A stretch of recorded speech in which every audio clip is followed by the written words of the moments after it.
Pour le plan Sénégal émergent, le développement des services de transport est une étape essentielle pour asseoir une économie compétitive et une croissance forte. Pour donner corps à cette ambition, d'importants travaux d'infrastructure ont été lancés, aussi bien dans les domaines ferroviaires que maritimes et aériens. Le train express régional TER, plus grand projet depuis l'accession du Sénégal à la souveraineté internationale, est en chantier.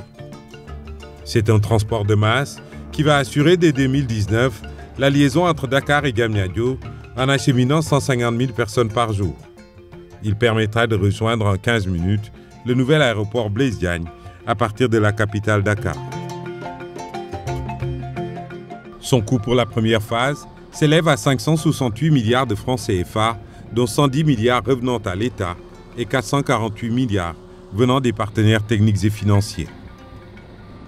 Le TER va impacter l'économie réelle, création d'emplois, réduction de la congestion routière et du temps de parcours, réduction des émissions de gaz à effet de serre et amélioration des conditions d'exploitation des transports publics.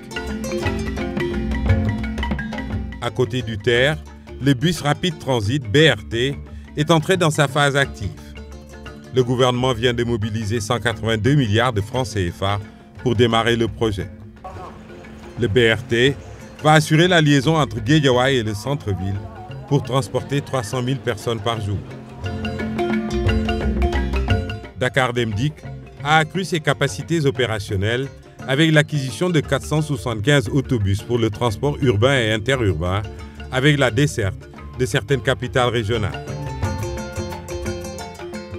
Un vaste programme de renouvellement du parc de minibus est en cours avec la mise en circulation de 1102 à Dakar et 441 dans les régions. Il en est de même pour les gros porteurs en relation avec les opérateurs privés. Quant au port de Dakar, il bénéficie d'une position géographique exceptionnelle avec un plan d'eau de 177 hectares permettant des manœuvres sans remorquage. Le port autonome de Dakar a consenti un investissement de 56 milliards de francs CFA pour mettre aux normes ses terminaux vraquiers et pétroliers.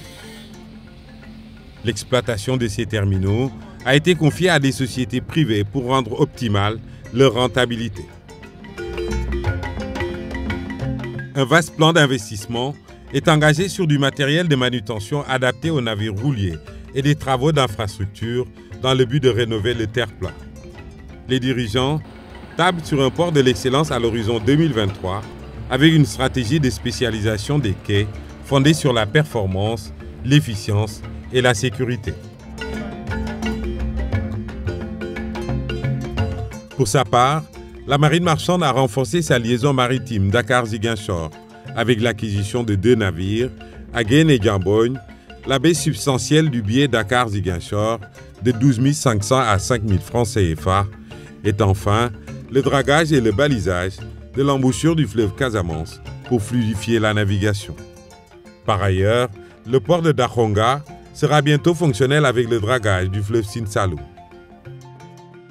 La région de Dakar, elle, s'est dotée du navire Mamkoumbalam qui dessert Rufisque. L'aéroport Léopold Sédar Senghor a changé de visage depuis quelques mois. Ici, tout a été réorganisé pour mieux répondre aux attentes des passagers.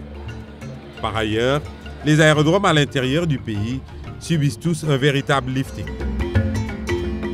En ce qui concerne l'aéroport international Blaise Diagne, AIBD, les plus hautes autorités du Sénégal avaient décidé la reprise des travaux démarrés en 2007 en les confiant à 2 entreprises turques pour les parachever.